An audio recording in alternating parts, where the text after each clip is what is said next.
Really sorry, guys. Actually, today in our area, full of power cuts on and off. It's going. That's why I got disconnected. Really sorry. Okay. So, okay, miss.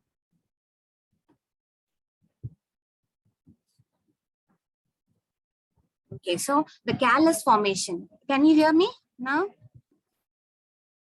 Yes, miss. Yes. The callus formation is one of the signs. That is, after X-ray taking, if you find out that there is a callus formation, then we can start, like, it is a good sign that the patient achieves stability. Thereby you can start doing all kinds of movements and restore the, like, it is a active phase. After the stage of callus formation, you are coming to the, like, real rehabilitation or active phase of movements. Okay, till that time you have to be very careful, and you need to be cautious whenever you are starting any new movements or anything. You have to be careful. So let's move on to the like objectives of today's topic is we need to know different stages of fracture healing, and how we can find out. Actually, one of you asked me about that, how we can find out whether it is perfectly healed, because sometimes the recurrence are very common, because again the same fracture or pain or the ligament instability, there are other associated problems. If you couldn't get adequate time to heal, if you doesn't allow any rest period, then there is a greater chance for other associated problems. Okay, so we need to completely know the how we can find out, either through radiographic findings as well as the clinically we need to test the patient. After that only you can confirm. And then the time frame for different fracture healing. And can you tell me what is Wolff's law? What is that?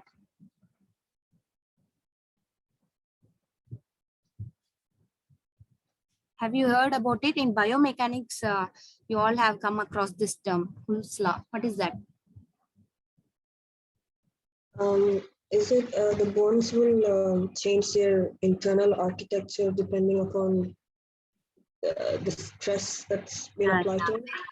Yes, the Wolff's law is whenever we are used to do weight bearing or stress, how much stress we are giving, like ourselves.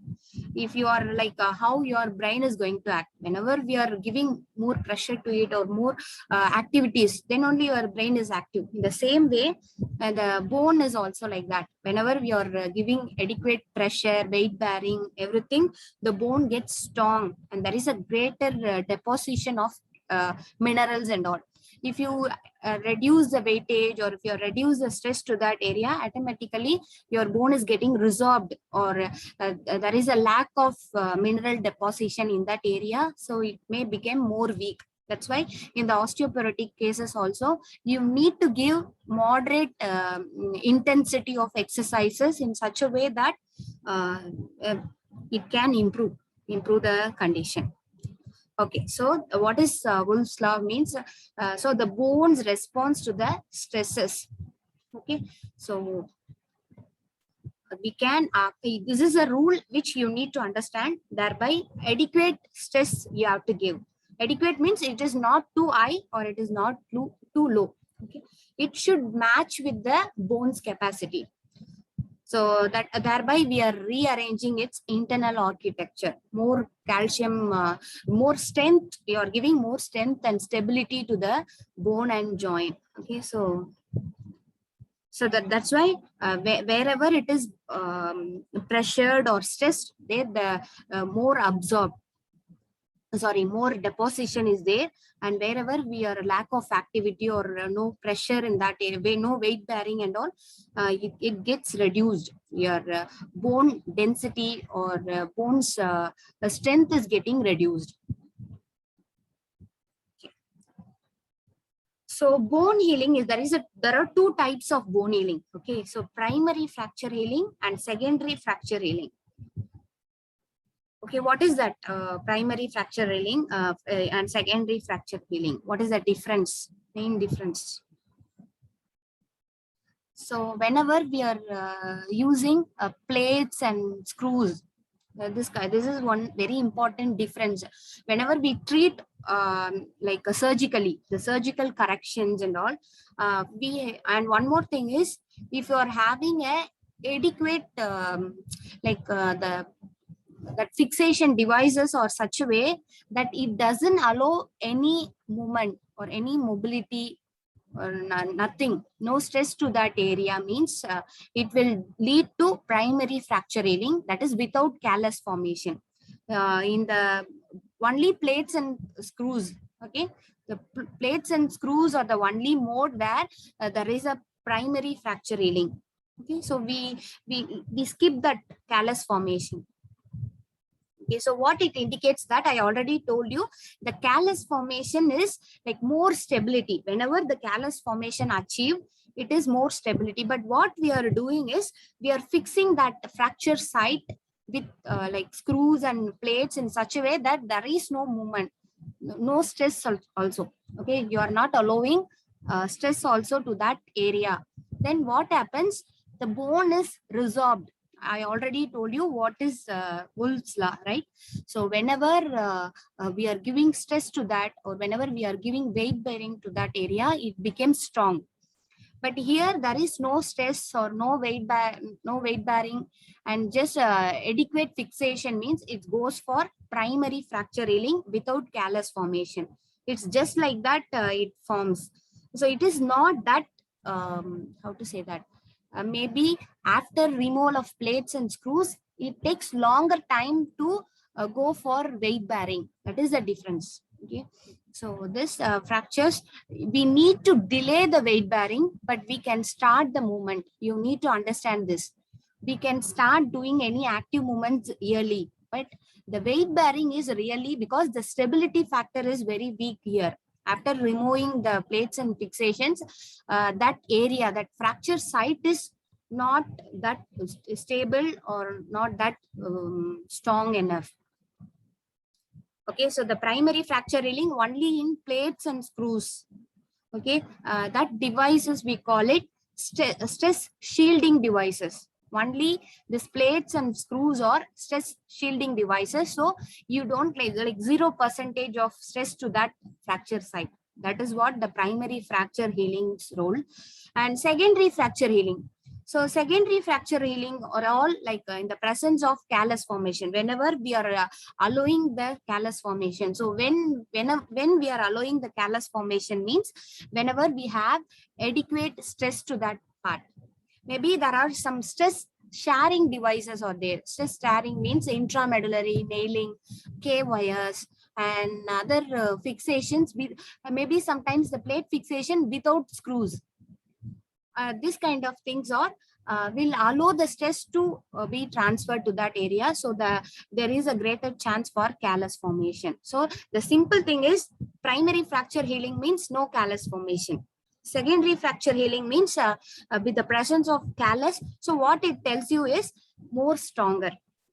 The the fracture site is more stable compared to primary fracture healing.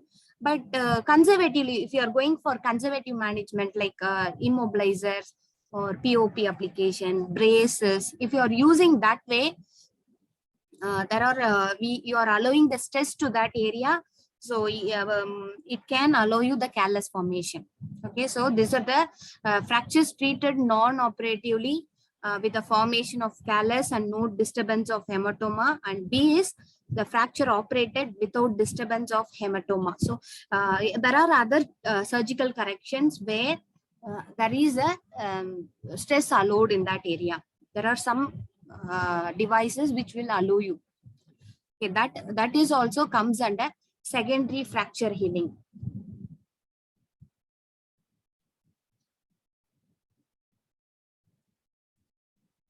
Okay, so bone healing, what are the factors affecting your bone healing? Means we already know that age is a very important factor. The old age people, the fracture healing delays. It takes longer time compared to young age and children's. Okay, And if they are very active and sports people and all, they also heals faster than other population. And type of bone. So there is a like the flat and cancellous bone, or faster healing one. Okay, like scapula and this kind of things are very faster healing compared to other things. And then pattern of fracture, we already discussed it. So the spiral takes longer time because it consists of bending as well as twisting force. So it becomes like a it takes longer time to heal compared to other types. And oblique also very less. And then transverse fracture is out of all the things, it heals properly. And comminuted fractures, it takes longer time than other types of fractures. And other things are disturbed pathoanatomy. Sometimes any soft tissues are located in between the fracture segments, or lack of blood supply. Sometimes I told you in some bony anatomy is such a way that the blood supply passes from distal to proximal. So if there is any bone breaking in that, distal to proximal, there is a lack of supply and a lack of nourishment to the proximal segment. So healing also delays, maybe delayed union or non-union is also can occur. And then one more thing is the type of reduction. Okay, so whether we are doing open reduction or internal open or closed one. Okay, so how much you are reducing means we are returning the fracture segments to the adequate alignment. Maybe it is displaced, one segment goes more posteriorly, means you are reducing it, or you are aligning that disrupted bone segment to the correct placement, correct anatomical position. That's what we call it, type of reduction. So how much you are giving, how much intact or experienced people will have like a good knowledge about the reduction. After taking X-ray, they will find out what is the problem and all. If you reduce it improperly, like sometimes the bone setters, some people traditionally they are doing that bone union.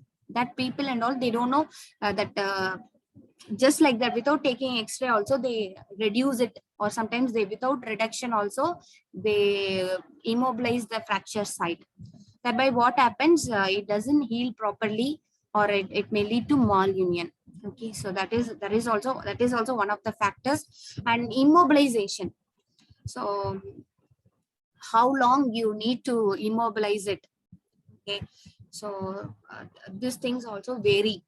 If it's a weight bearing bone and all, you need to take you need to give adequate immobilization period. And compared to that, compared to upper limb, lower limb has a longer period of immobilization.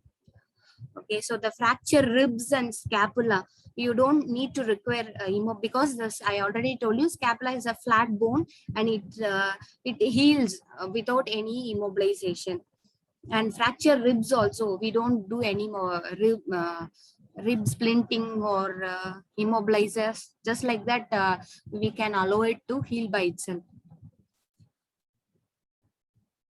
And open fractures, so this is like compound fracture or open fractures, where the segments get piercing out of the skin. So it leads to delayed union and non-union. Whenever it is, there is a other associated features, soft tissue injuries, or there means it takes longer time. And one more thing is that this will, I already told you, compression of fracture site. Okay, so if you're adequately fixed it and you're not allowing any movement or any stress to that area, then it will go to primary bone healing. Okay, so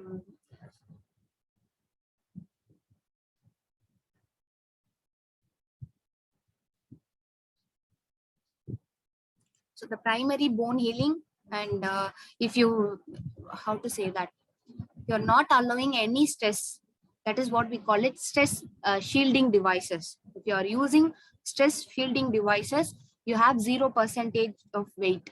weightage is passed through that area. So it leads to primary bone healing. So the blood supply, fixations, age, and other associated features, diabetes, drugs, other non-steroidal anti-inflammatories, these are all also smoking, alcoholism, everything has some side effects, or it will delay the healing.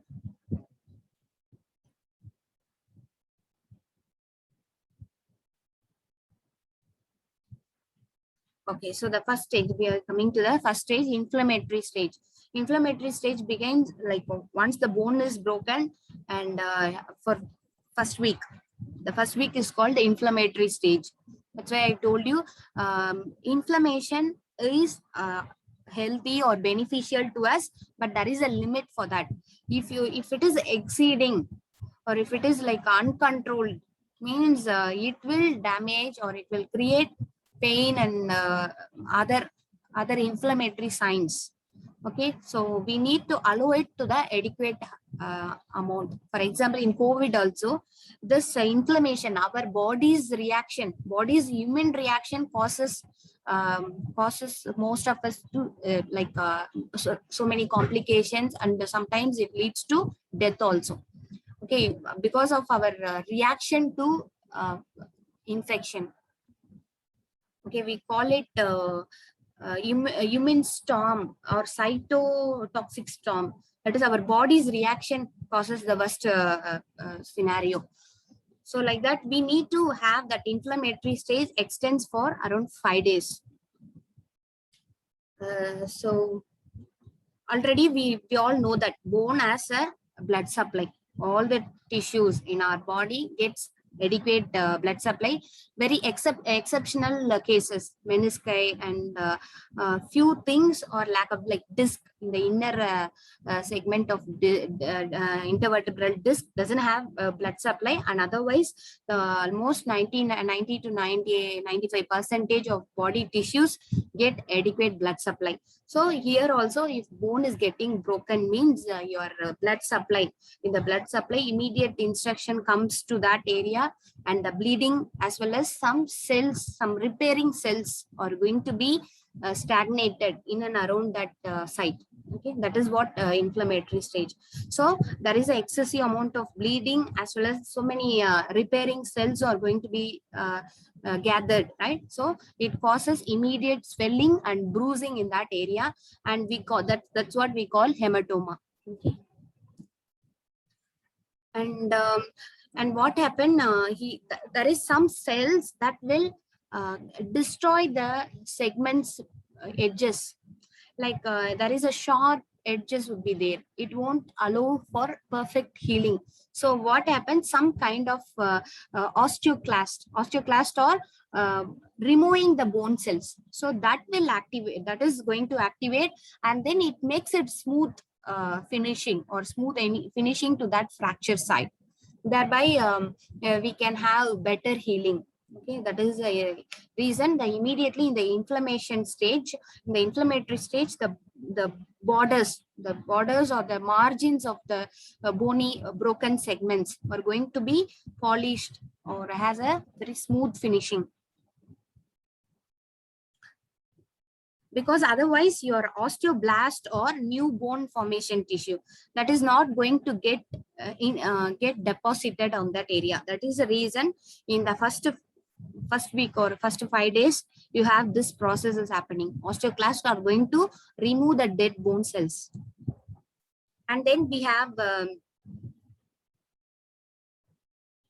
other important thing we are going to do is reduction. If it is abnormally located, or sometimes what we say, it is more impacted, or whether it is compressing any other tissues and all, everything need to be settled. Okay, immediately what they do is they return back to the intact place. Okay, thereby we are improving the blood supply and reducing the pain, because the abnormally aligned means it causes pain, and so that's why, that is the main reason.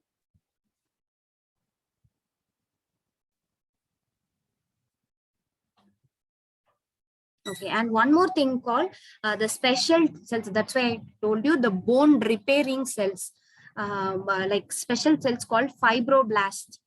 Okay, the fibroblast, what they do is they will begin to lay down flooring, the flooring, or what we call it, some deposition on that fracture segment we call granulation tissue. Okay, so within that 4 to 10 days after the fracture, we have a granulation tissue. This is very soft. We otherwise we call it soft callus formation. Okay, this is actually flooring for your calcium deposition.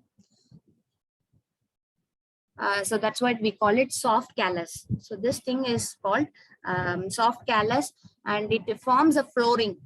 So in that flooring, you are going to get deposited of phosphorus and calcium and other minerals.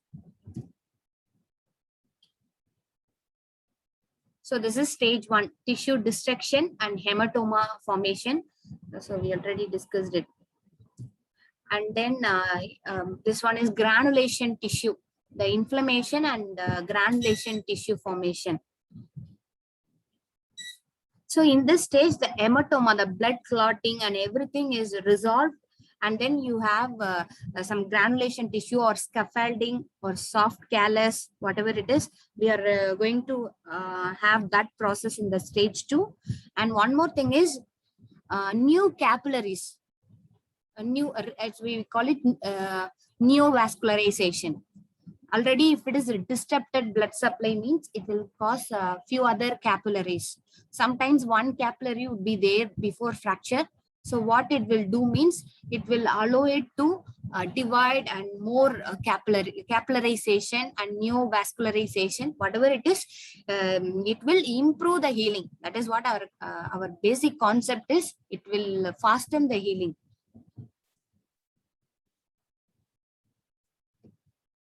And then this is like callus formation. So lasts for 4 to 12 weeks, and it varies from bone to bone and from person to person.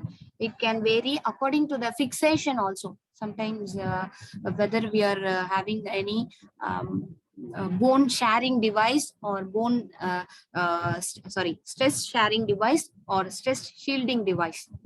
Accordingly, it will vary. So after that, you have osteoblast formation. In the granulation tissue or in the flooring, you can get deposited of osteoblast, and then some calcium salts and other matrices, other intracellular, intercellular matrix and everything.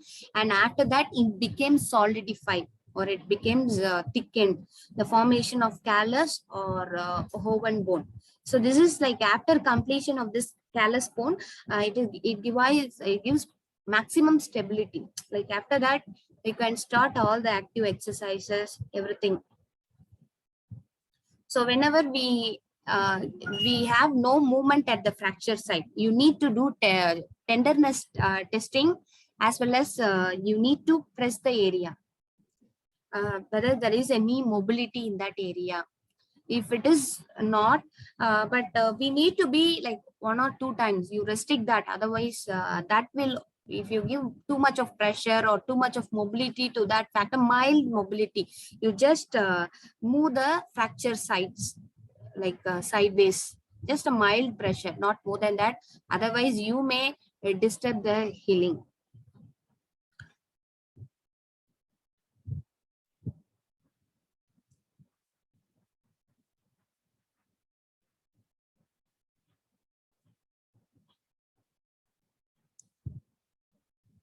And after that, remodeling.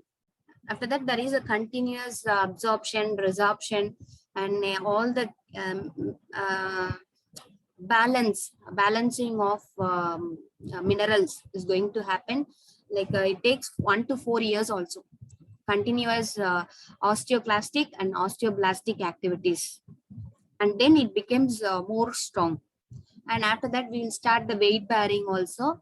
It becomes it return back to the near normal, our normal bone type. Okay, after that, the modeling, that's what it's a full-fledged gradual strengthening occurs to the bony fragments. So here you have high stresses are present, like normal weight bearing, muscle forces, everything will align it, or sometimes some abnormal growths would be there on the fracture side. It also gets studied, or anything malunion. Sometimes a mild deviation or mild angulation would be there. So it is also going to be corrected in the modeling phase. That's why if it's the angle is less than 20 degree and all, they won't do any surgeries or recorrection and all. They just leave it to correct it by itself. In the modeling phase, it will normalize. Everything is settled down. Okay. So this is the 5 stages of fracture healing. So here you can see that it's a femoral shaft fracture, and these are the 3 patients with different types of fixations. So A and B are both 6 weeks after fixation. Okay, so after 6 weeks of fixation, A is actually nail fitted tightly. Okay, so it is actually stress shielding device. Okay, if it is perfected, or the screws are entered in full, how to say that, the screwing is complete, they don't allow any movement, means it is it's fitted tightly and preventing movement. There is no movement at all, there is no stress also. So in that case, we are not get adequate callus formation. Okay, but it will heal by primary bone healing. Okay, this is one thing. Okay, and after that, in the B, the nail fitted loosely. So nail fitted loosely means it's a stress sharing device. Am I right? So there you can allow some movement or some weight. Some stress is allowed in that segment. So then you can get you are permitting some movements, some little movements, or it is permissible. So what we call it, there is a callus formation. Can you see the cloud-like appearance? This is what the callus formation. After that, in the remodeling and modeling stage, this excessive calcium deposition in the unnecessary areas get resolved. Okay, and then it is getting located where needed.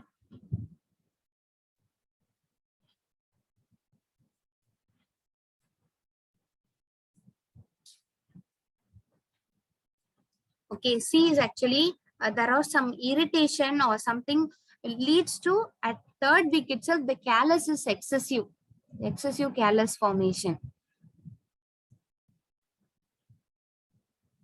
Okay, A is actually fracture, B is union. These are all callus formation.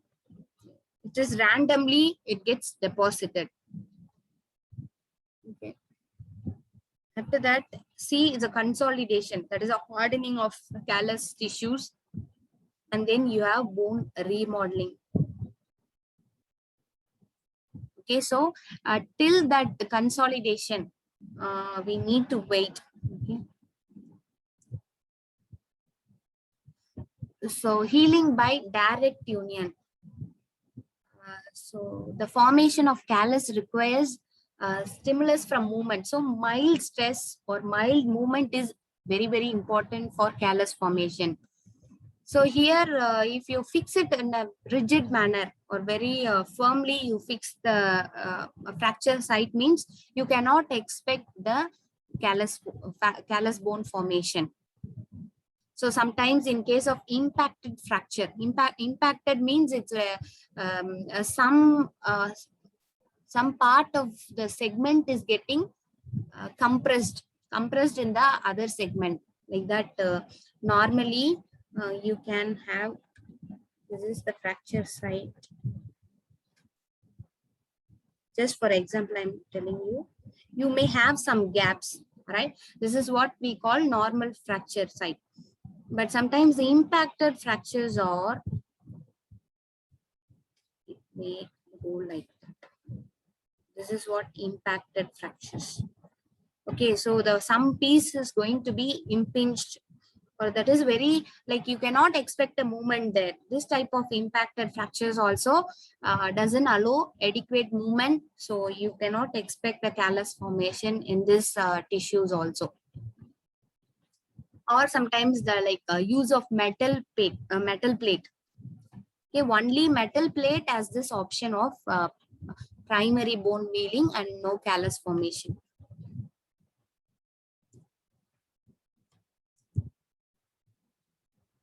So what is that primary bone healing means? The osteoblast, there is no repairing, polishing, and no granulation tissue. Your this bone buddy cells or this bone growth cells are going to be directly deposited on the fracture segment, and then the capillaries are going to be revascularized or restarted. And then you have the other osteoprogenitor cells. This is very new, and especially it is created in the primary bone healing, that is direct union. Direct bone healing is there, means we have this option, and it will fill the gap and lay down the new bone on the exposed surface. The gap is filled with new capillaries, new osteoblastic cells, as well as osteoprogenitor cells. So osteoprogenitor cells means it will heal, or it will give you after division, it becomes 2 or 3 osteoblastic cells. Okay, so one osteoprogenitor cell will produce or reproduce 3 or 4 osteoblastic cells. Okay, so that's what like that it will fill the gap.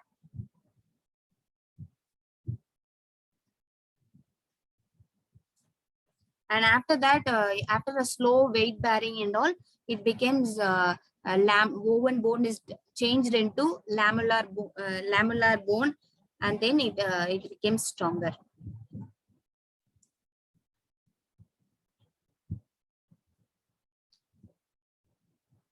So there is a no granulation tissue, and it is a direct bridging without any stages. Just you have that filling of the gap.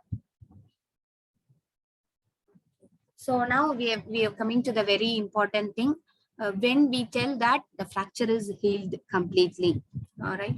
So when we'll tell means the absence of pain on weight bearing. Okay, so whenever they put their body weight, like whenever they put their full body weight, they find it there is absent. We cannot allow it for the first time itself, but any weight, maybe 10%, 5% of body weight, whatever it is, they feel that there is absence of pain. Okay, and other one is for upper limb and all, you can check it with lifting any weights, any weighted objects. For any movement, if you ask them to do any movement also, they don't have pain. So these are the first sign that the symptoms, there is a absence of pain on weight bearing, lifting, or movement. These are all symptoms, that is from subjective assessment. You can get this knowledge, as well as no tenderness. So when you palpate that area, ask about the pain sensation, whether it is there, or no tenderness at all. These two are from subjective examination. You can ask them. So absence of pain on weight bearing, lifting, or movement. And then the second point is no tenderness at the fracture site. Okay, so you ask them this two important question, and if there is no tenderness and there is no absence of pain, it's wonderful. Okay, it's healed properly. And then you can take X-ray also. Okay, you can check the fracture line disappearance. Okay, so sometimes in the X-ray findings, you feel that there is a disappearance of the fracture line, but sometimes pain is there. Still the patient finds pain, means you just allow them to be on immobilization for 2 or 3 days. Okay, you can extend the timing, because sometimes your X-ray findings cannot be confirmatory. You can allow them, like sometimes the pain is still persists, means respect the pain and delay the procedure, delay the mobilizing the tissues. Okay, everything should be like all the criteria should be filled up, and full or near full functional activities, full or near full functional ability. So he can manage, or he's started doing so many activities like for a upper limb fracture is performing with the affected side itself. That is also good sign that is improving. Okay, and then sometimes you can use mobility checking. That is, the fracture site is moved side to side and check the mobility, very mild. Don't allow for too much of pressure, just a mild movement. And is it, you can feel that immediately, is there any allowing of movement, or it looks unstable or unstable, means leave the thing, and we can delay the active stage. Okay, that's it. So this is what the stages of fracture healing. Okay.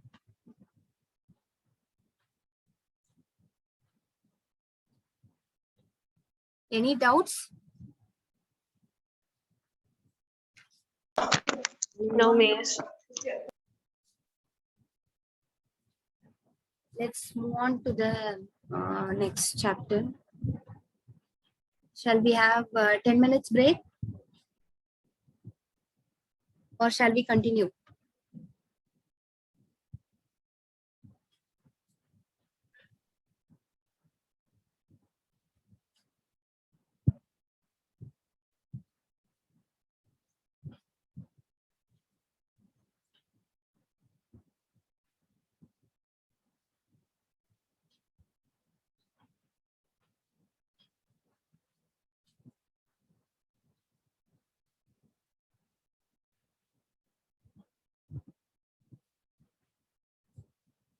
Okay, shall we start the upper limb fracture?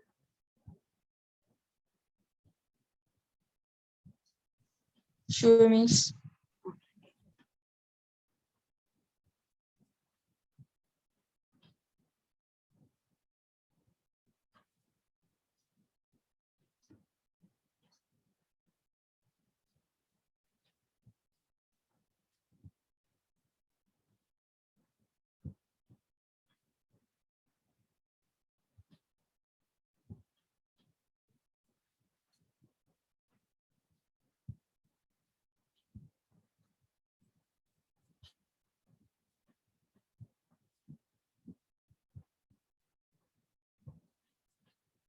Okay, so the fracture of upper limb.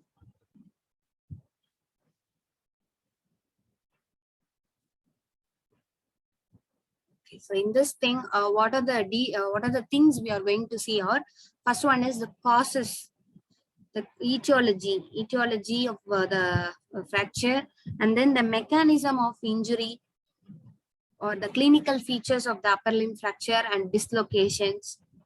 Okay, these are the first thing you are going to see: the causes, mechanism of injury, clinical features of all the upper limb fractures and dislocation. And then we have complications, the specific complications of various upper limb fractures and dislocation. Because each and every fracture has different associated injuries. Okay, in some areas the fracture is going to cause nerve injuries or nerve compression, or in some areas it may cause vascular injuries. Okay, like that for example, the clavicle fracture and all, it is very common that the brachial plexus, which are the middle part of the brachial plexus, is very close to your clavicle. So any displacement of a clavicle segment can cause the brachial plexus injury, but very rare, because we cannot expect that much of displacement. But if any complicated fractures and all may cause this type of brachial plexus injuries also. Okay, so each and every fracture has different types of associated injuries. And then we have like conservative and surgical management. So if it is undisplaced and stable, fracture, or transverse type of fractures, or oblique type of fractures, these are all very uh, like very suitable uh, types of fracture for conservative management. POP or any splints or braces, we can use it for like undisplaced, stable, oblique, transverse shaft fractures. Okay, that is in the middle portion of the bone. If fracture arises in the middle portion, it heals nicely. So if it involves intra-articular, like it involves or the fracture segment occurs in the within the capsule, that is within intracapsular. Sorry, within the capsule. If fracture occurs means you need to do some kind of surgical management to heal it. Always I told you, intra-articular means the joint stiffness rate is higher compared to other shaft type of fractures. So which one we need to do conservative, and which one you are going for surgical management. This kind of details we are going to see. And then rehabilitation phase. Our main role starts at the end of callus formation. Yeah, at the end of second stage, you can start sometimes some other associated injuries or some other problems like old age and bone weakness or diabetes. The other factors may delay the time of rehabilitation. Okay. So these are the things we are going. And what are the phases? So in the first week, what are the exercises or what is done for by a therapist? And then in the second stage, what is safe? Maybe the second week, and then in the third to fourth week, and then fourth to sixth to 12th week, what are all safe. Okay, so what are the various types of fracture we are going to see is the clavicle fracture, shoulder dislocation, humerus fracture, elbow fracture, forearm radius and ulnar fracture, and then the distal radius. These are the various topics we are going to see.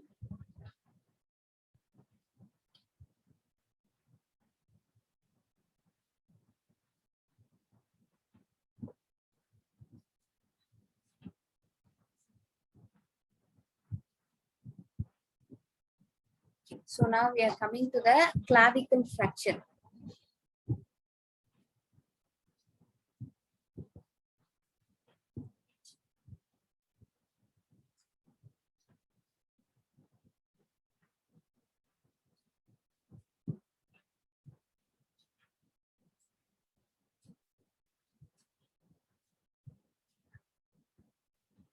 Can you see that this is actually a displaced one? The proximal end is displaced superiorly compared to distal end.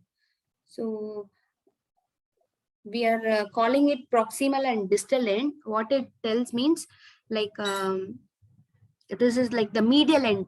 The medial end is going to be the proximal end, and the lateral end, that is the acromion where it is joining, right? That point is called lateral end or distal end, because this clavicle is actually horizontal bone, right? So that's why you are either you can call it proximal and distal or medial and lateral end.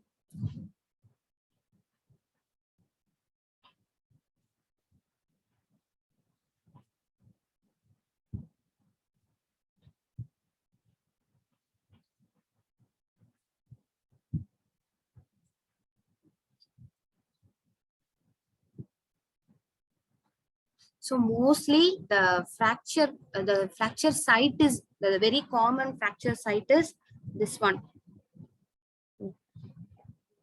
1 and 2. After that, the lateral end, 3, 4.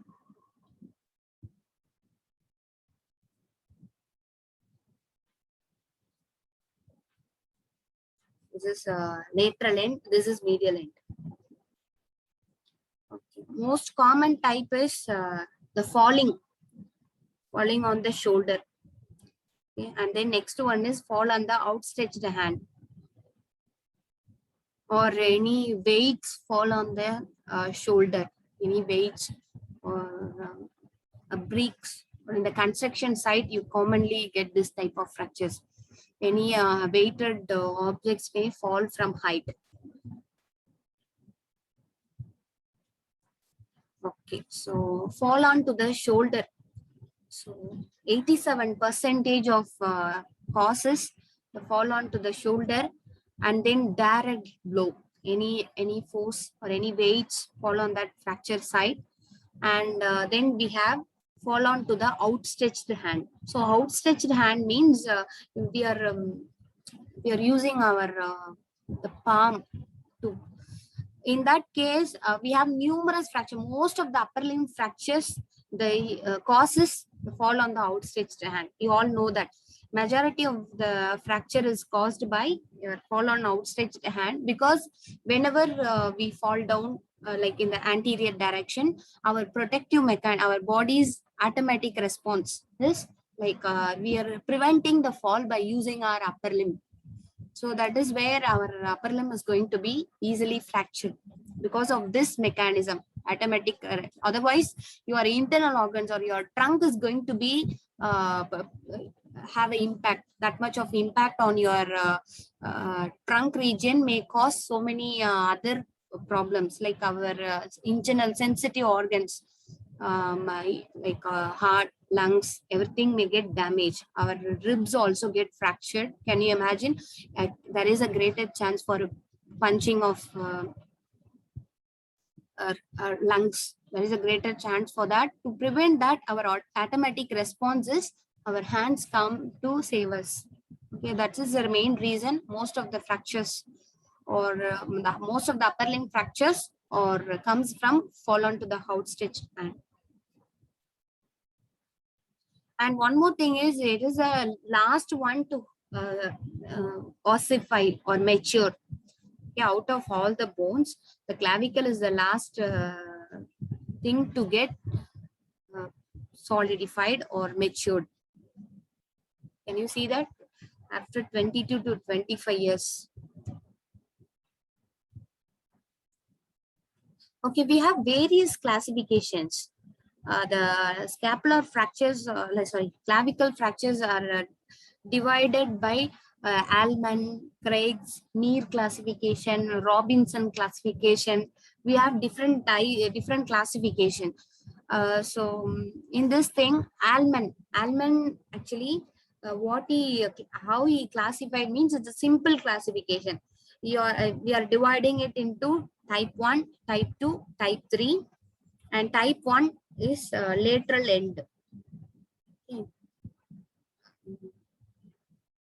But actually, it is not the way. Middle one, middle third, 80% of the cases, middle third, type 2 lateral end, type 3 medial end. That's it. Okay. So this is actually Allman classification. So majority of the clavicular fractures are occurring in the middle 1/3. That is 69 to 85% of the cases, and the healing is also very we have excellent healing in the group 1 or type 1 fractures. I already told you the shaft fractures are easy compared to articular region. And then the group 2, it is the lateral end of the clavicle, 12 to 28%. And then we have group 3. Group 3 is the medial 1/3 of the fracture. Here 3 to 6%, very rare. The medial end very rarely get injured. And if there is any problem in the medial end, there is a greater chance for sternal fracture, rib fracture. Okay, so if it is there, most commonly you have group 1 and group 2. Very rare in the group 3, but if it is there, it's more complicated, or other associated injuries would be there. Okay. Next thing is, we have, once again,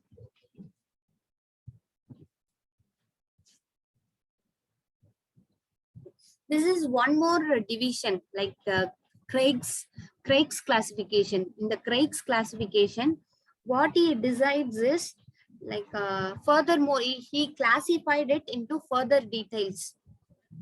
Okay, so in the group 2, group 1, there is no much problem. Okay, in the middle 1/3, they are not going to classify again, but in the group 2 and group 3, that is, if it is involved, or whether it is involved with the ligament, or whether it involves with ligaments and articular region. Okay, so thereby we have group 2 and group 3 is getting elaborated, or more classification, more extensive classification is designed by Neer. We call it Neer's classification. Sorry, Craig's classification.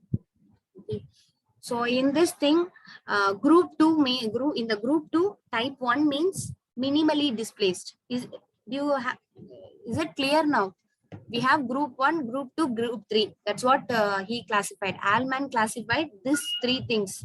But after that, Craig's classification, in the Craig's, what he do is, he give more details to the group 2 and group 3.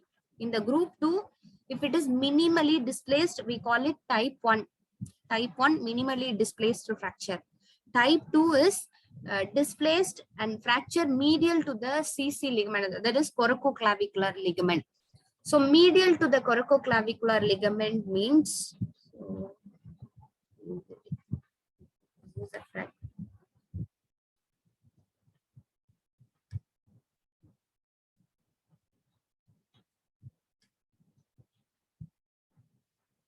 so this is medial end. This one is lateral end. And we have coracoclavicular ligament. So this will attach your clavicle to the scapula. That is the coracoid process of scapula. We have a coracoclavicular ligament, 2 very important ligament. We have trapezoid and conoid part of that coracoclavicular ligament. So here you have acromion process. So what is that means? The type 2. Type 2 means it's a displaced one, and fracture is medial to the CC ligament. Medial. This is medial end and this is lateral end. So the fracture occurs here, medial to the fracture end.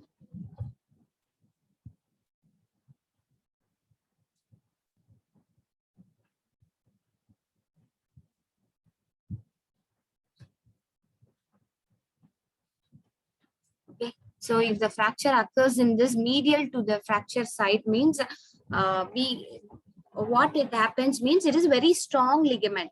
So in the lateral end is stable, and in the medial segment, the medial longest portion gets displaced in this way. The upward displacement is common in the type 2 fracture.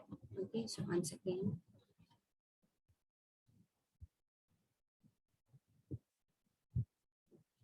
So the minimally displaced and displaced, and the fracture is medial to the CC ligament. And then the type 3. Type 3 is involvement of articular surface. So whenever there is a AC joint involved, we call it fracture of the articular surface. And then the type 4. Type 4 is the ligament intact with further displacement, the displacement of the proximal segment. More, how to say that? A greater degree of displacement. Okay, and then type 5 is comminuted, more than 2 or 3 pieces. So this is a division of lateral end of the clavicle. This is a fracture subdivision of lateral end of the clavicle. And then we have in the medial end also, it is very rare, but here also they divided as a 5 subdivision. Type 1, minimally displaced. type 2 displaced, type 3 fracture of the articular surface, and then type 4 epiphyseal separation, and type 5 comminuted fracture. Okay, so here another classification is there, nothing but how much of CC ligament, this coracoclavicular ligament is involved. That's what needs classification is. What he analyzed or what he discussed is he's in relation to coracoclavicular ligament, because it's a more stable joint if it is injured.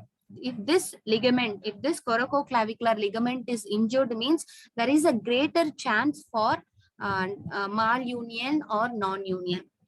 Okay, because of muscle forces are higher here, because pectoralis, sternocleidomastoid, and deltoid, all the big muscles are getting originated and inserted in the clavicle.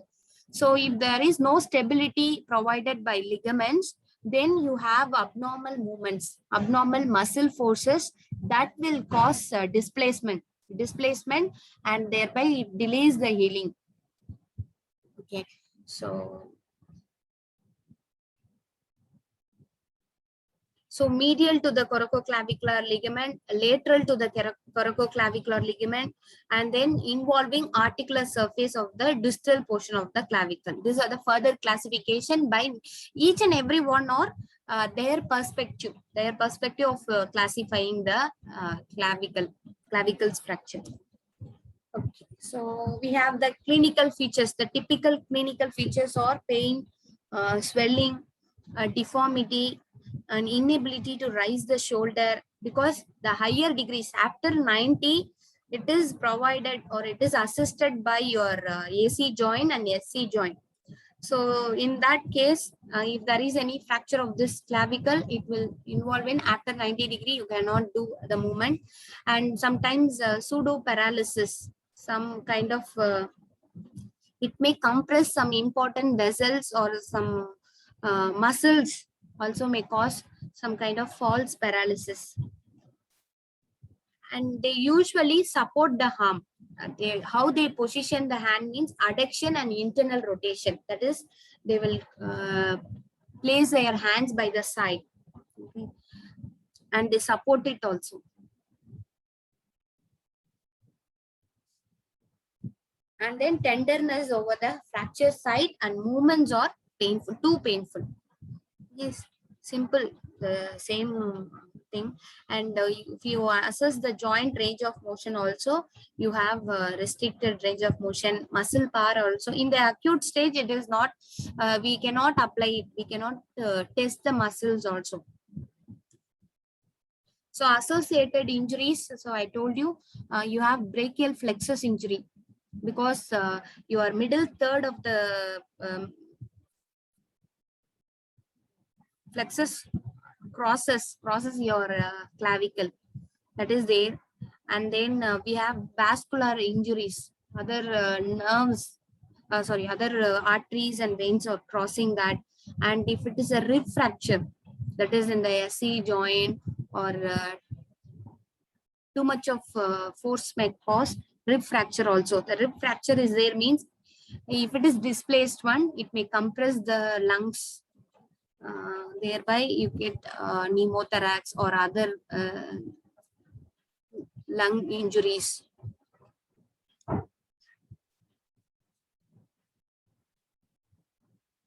And then we have scapular fracture.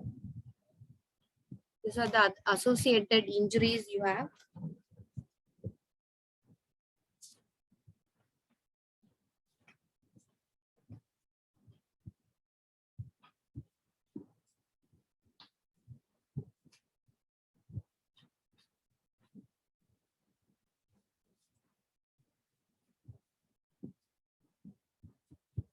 So sometimes high impacted injuries. So high forced injuries can cause other bones also, like scapular fracture, rib fractures are all occurs in high impacted or high forced injuries, may cause these types of other bony structures also get affected.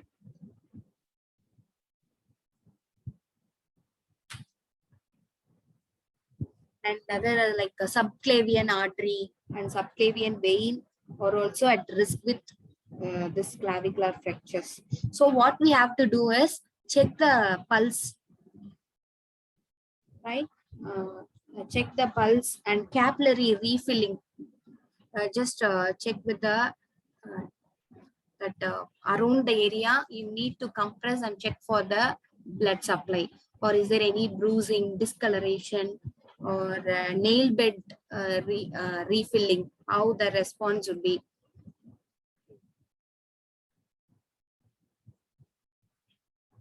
But it is very rare that the brachial plexus injury or vascular injuries are very rare.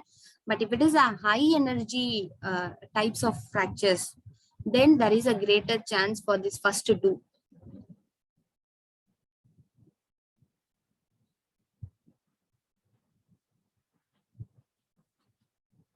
And then one more thing is the elderly population. If you're the clavicle fracture of elderly population as there is a greater chance for shoulder joint stiffness. We are allowing adequate rest to that area along with the clavicle, along with the AC and SC joint.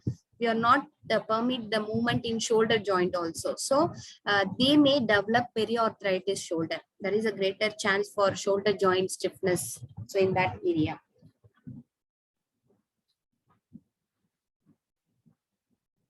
And other associated injuries, other associated problems, I am telling you, like delayed union, sometimes or non-union also common in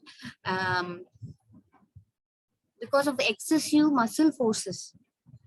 Abnormal muscle forces are there, thereby there is a greater chance for that thing, that delayed union or abnormally malunion, abnormally aligned.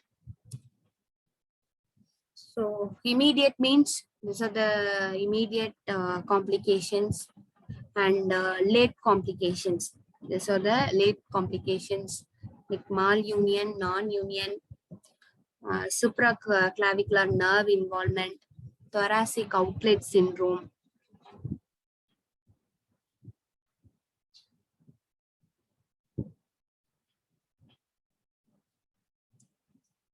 Okay, so now we are coming to the investigation part.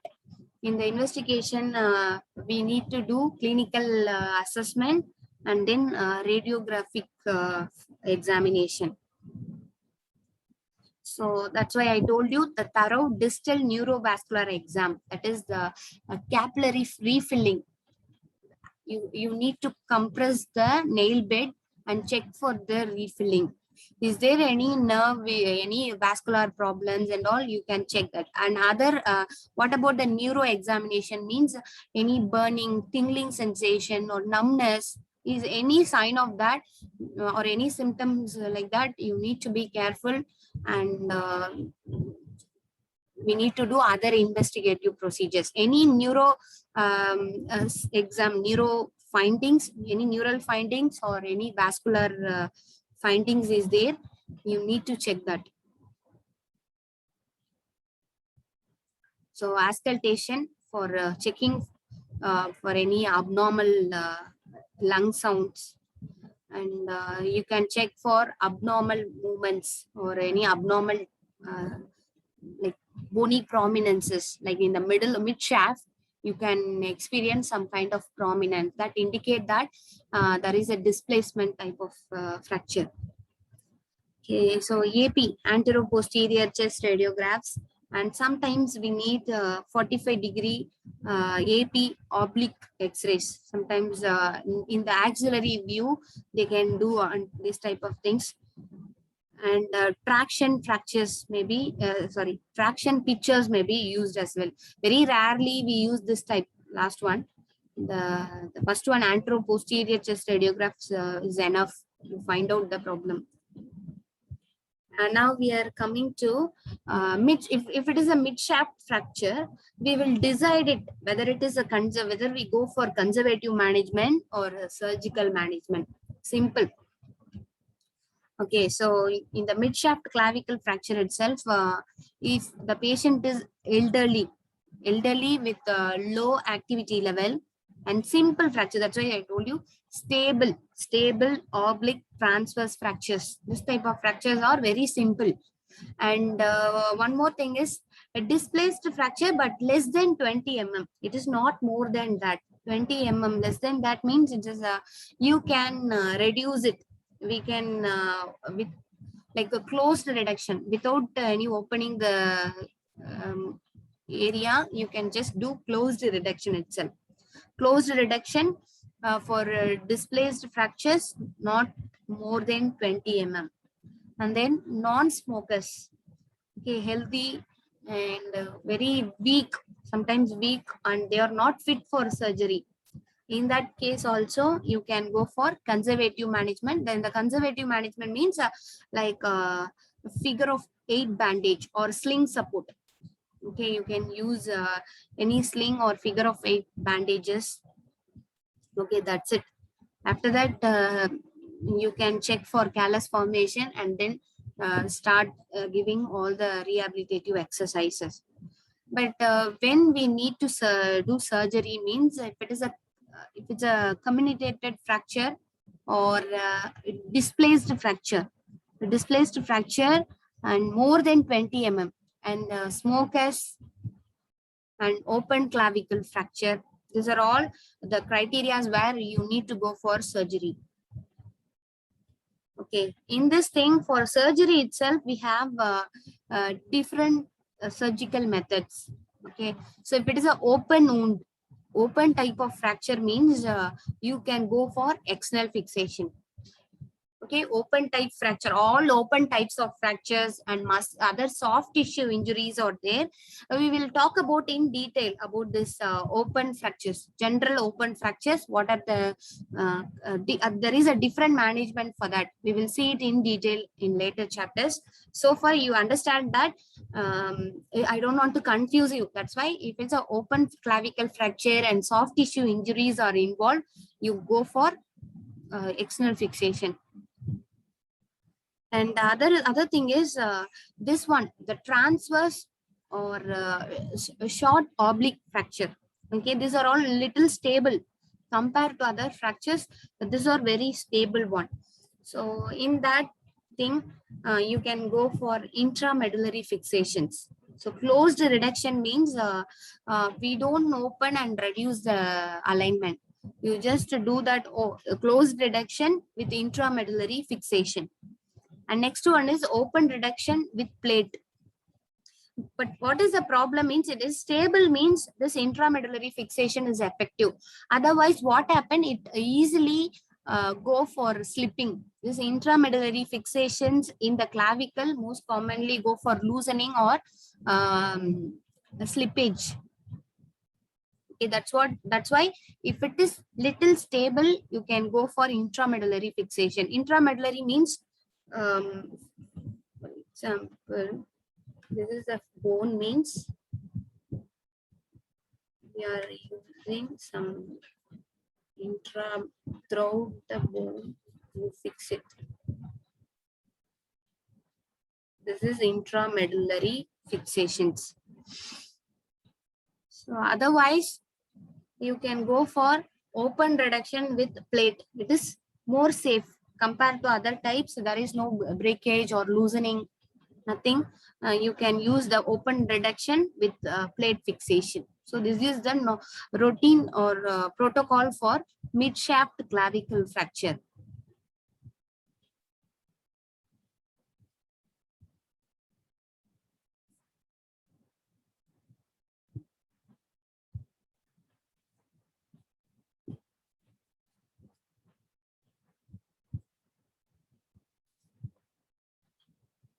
Okay, goals of management. So orthopedic goals are alignment and stability. These are the things they try to achieve. And then the rehabilitation, the goals of rehabilitation are like improve the range of motion, improve the functional activities, improve the functional level, and strengthen the muscle. This muscle is very important, these three muscles. We need to improve that. Otherwise, it has an impact on both shoulder and the shoulder complex. It involves more of a neck region. For sternocleidomastoid, it can cause neck problems and neck stiffness also. So we have to be careful in improving the strength of the following muscles. Okay, so improve the range of motion, improve the muscle strength, improve the functional activities. So if it is the upper limb, these are the three important goals we have. If it is lower limb, we need to improve the balance and improve the gait also added up. Am I right? So improve the gait and the balance training.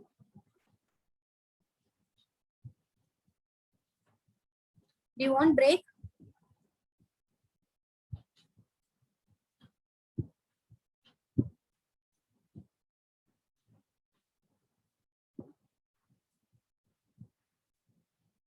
Shall we continue or what do you say?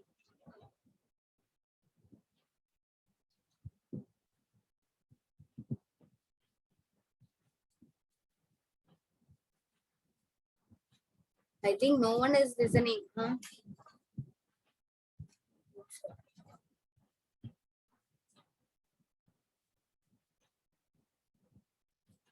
Yes, please continue, please. Thank you for responding. And management.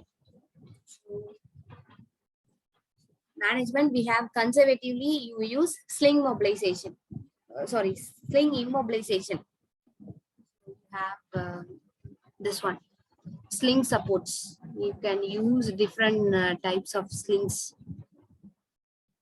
And figure of 8 bandages we can use. Simply, you need to have a triangular shaped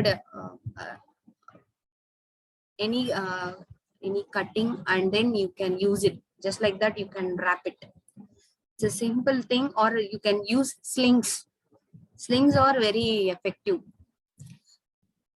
So just 3 to 4 weeks. If it is a very stable only, we go for conservative, right? So sling immobilization for usually 3 to 4 weeks. And you can, like, you have to be very careful in starting the early range of motion as early as possible.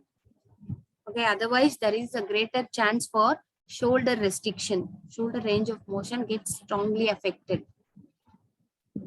So, and one more thing is operative intervention. So when we need means all the open fractures, other associated chest injuries, neurovascular one, and group 2 and type 2 fractures, all are displaced one. And then the cosmetic reasons, because the malunion or non-union, and this kind of things may cause because of that you can use. And so this is open reduction and internal fixation. So this is the plates and screws.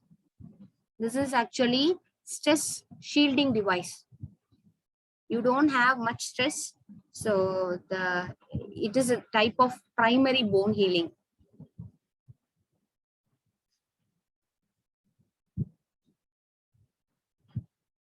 Okay, this is X-ray view of open reduction and internal fixation.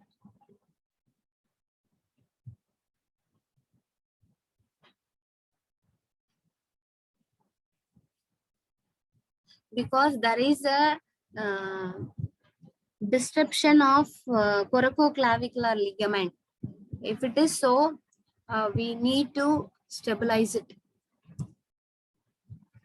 Okay, so for conservative management, you can use this broad arm sling which supports the weight of the arm. Just we are using that to support it, and then 4 to 6 weeks maximum time period is 4 to 6 weeks. It will heal perfectly.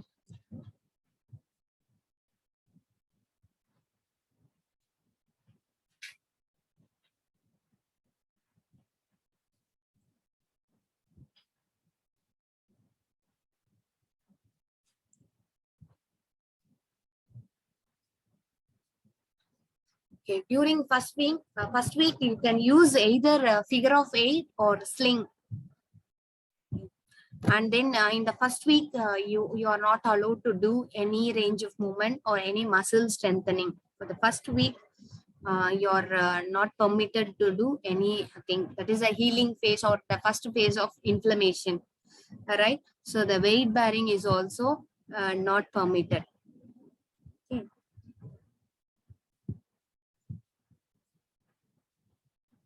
Because it is too painful. The first week, it is very painful stage. Only for functional activities or self-care and personal hygiene, they need to use unaffected side. Okay, that is there. And the position we maintain in the first week is adduction and internal rotation. This is what we call adduction and internal rotation, and the patient's arm is by the side of the patient, side of the his trunk.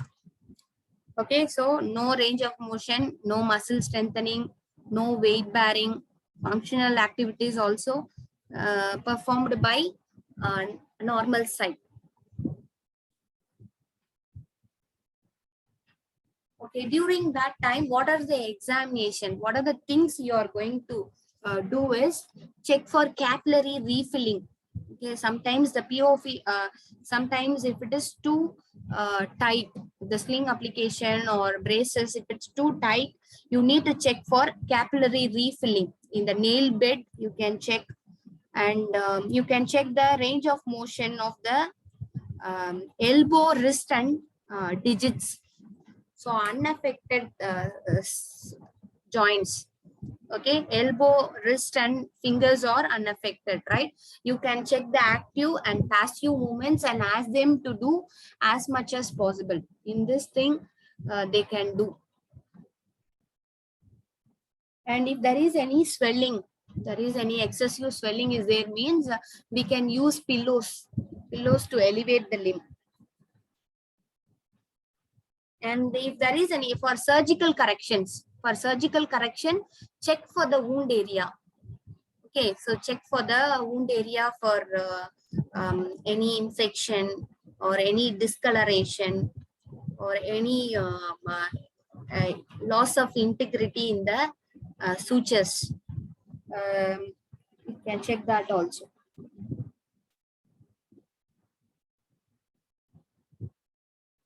And the other thing you are going to check is neurovascular assessment also. That's what I told you. Any signs of, you need to ask each and every day, you need to ask that, is there any numbness or any paleness, any vascular kind, any burning sensation, or any pins and needle kind of thing. Okay. Immediately you need to report it to the to your other team members.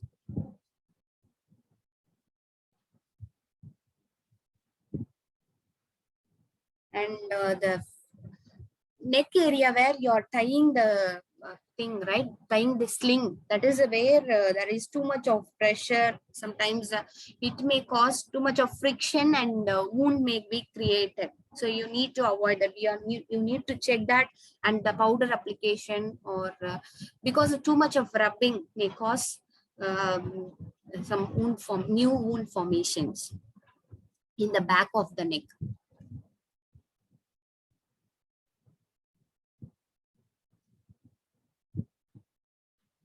Okay, so these are in the first week you need to check this also. In the second week also follow this. And one more thing is we can so you can start the gentle pendular movement in the second week. We can follow it if it is very gentle pendular movements are allowed, and mild isometric exercise. Not too much of pressure, only 10 to 20% of contraction, not more than that. So the deltoid also advised.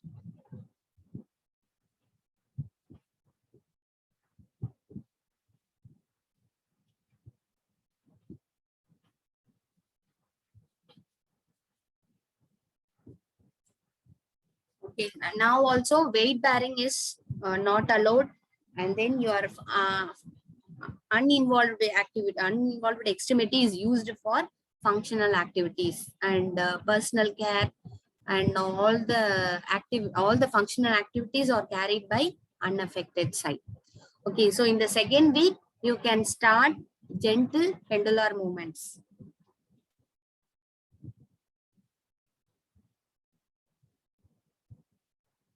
And other things also you need to check the like in the third and fourth week also you need to follow the same procedures, like vascularity checking, that is the capillary refilling, neurovascular assessment, and then the tenderness checking.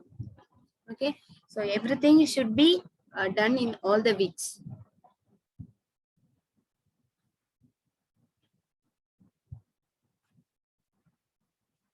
So after that, at the end of 6 weeks, okay, at the end of 6 weeks, it is like we are coming to the end of stage 2, that is callus formation.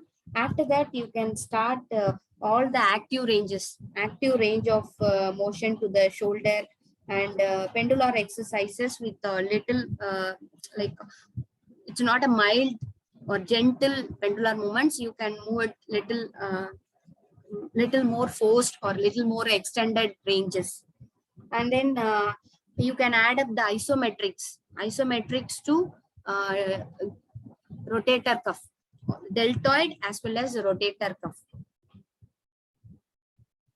And after the at the end of 6 weeks, you can start using the extremity for personal hygiene and daycare activities. Daily whatever activities it's needed, we can use.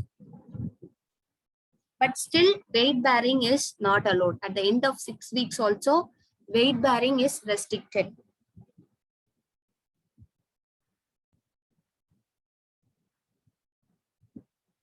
After that, this is the stage 2, end of stage 2, where you can add more pendular movements and isometric exercise to the deltoid and rotator cuff muscles. And then you can add the functional activities also. You can encourage it till pain permits. Whatever the functional activities is permissible, we can give. Okay. So after that, in the from 6th to 8th week, from 6th to 8th week, you can add up all types of active and active assistive exercises. Okay, you can give some forces also, or the person can involve their other limbs to complete. For example, shoulder flexion, only 100 degrees means we can assist the shoulder flexion by using other limb, like that abduction, medial and lateral rotation. In all planes, we can encourage active and active assisted exercises. And then here, from isometrics to, you can start the real resistive exercises. Okay, resistive exercises to the shoulder girdle muscles by using your like manual resistance. Just apply manual resistance.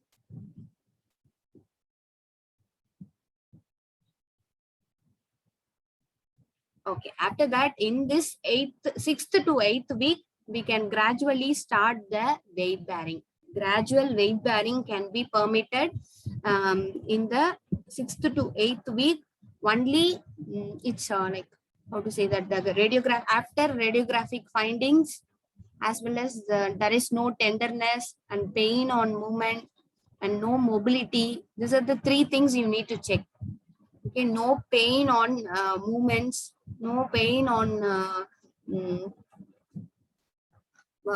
weight bearing, sometimes weight bearing or resisted exercise, or no tenderness, and then the radiographic findings. In this stage, we can take one X-ray and we can confirm it. Okay, so these are the things you can do in 6th to 8th week. So 6th to 8th week, the weight bearing, gradual weight bearing, you can start manual resistive exercises, and all the planes, the active and active assisted exercise in all the planes.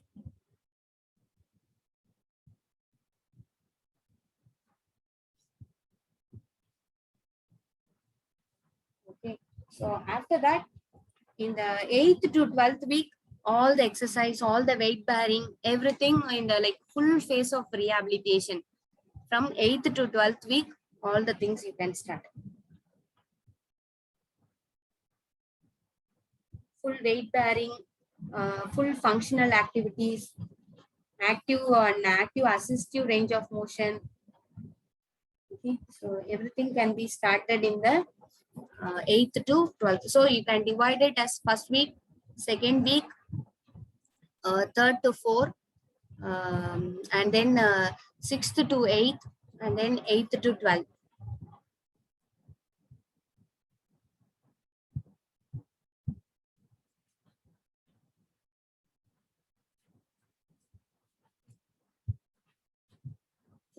So this is what I explained. Okay.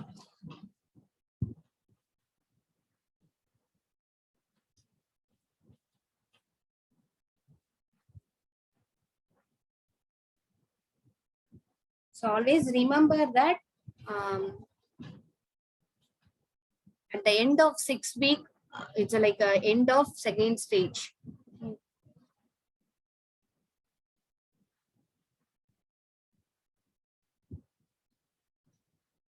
Okay, this is the stages you can follow.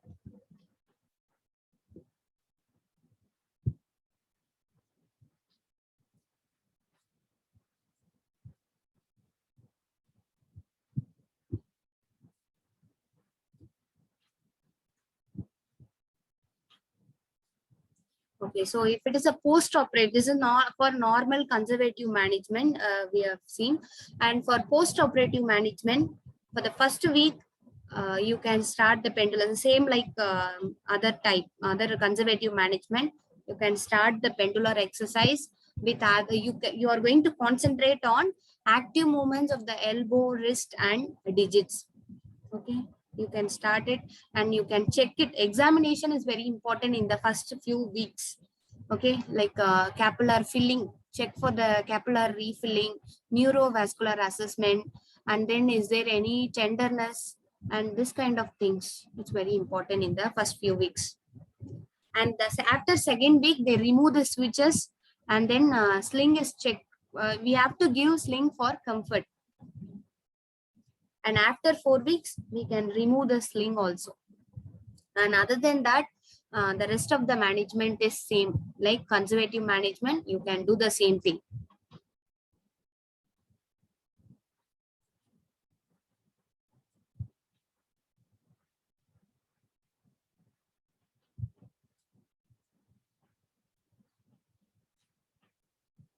Okay, I think that's enough for today. Let's wind up. Okay, so today we discussed about only about fracture healing, the stages of fracture healing and the clavicle fracture. In the clavicle fracture, we have talked about causes, mechanism of injury, and classification. Very important is the classification of clavicular fracture.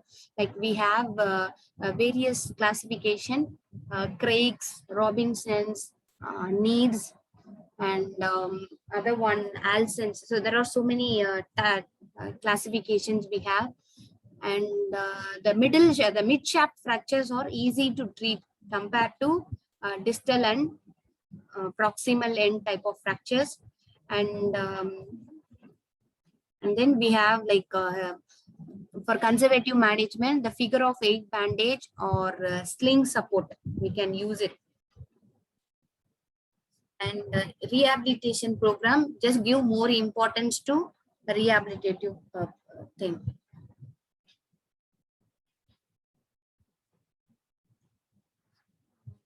At 90 degree in passively or actively or both. No passive movements. Here there is no mention about passive movements, right? So all are active. Okay, so your everything is active, active, and when we are allowed to do active assisted is by the end of 6 to 8 weeks. Okay, you can have full active assisted. And active range of active assisted means they are performing, they are actively involved, and you are just assisting. Okay, so this mobilization is also active one. Active mobilization, it's not a joint mobilization. It's normally how we will do all kinds of movements. That is what we call it. Don't think that don't give passive. Okay, all are active movements. Because in this thing, the abduction is restricted to 80 degree because more problem is in abduction and lateral rotation, because we are immobilized in this position, right? Adduction and internal rotation. So these movements are restricted, and it is painful also. They won't cooperate. So gradually we need to improve these two things, abduction and lateral rotation. Okay, so for that, pendular exercise and isometrics and pain relieving modalities, if needed, you can do that also. Okay, so is it clear now? Everything is active. So when we are going to touch the patient, means by the end of 6 to 8 weeks, that is, you need to assist. If needed, we are going to give mild pressure or assistance. Okay, otherwise, all the things are active movements only.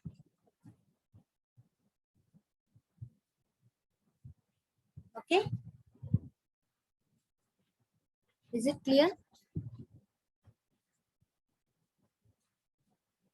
So the gradual mobilization means it's not joint mobilization that we are doing passively.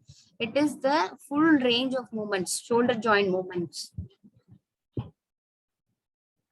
That's it. Tomorrow we will discuss about shoulder dislocation, and if time permits, we'll have humerus fracture. Okay, we will complete these two things. Any doubts? Any clarification you want? No, Miss. Okay, bye. Thank you. Let's wind up. Thank you, Miss. Take care.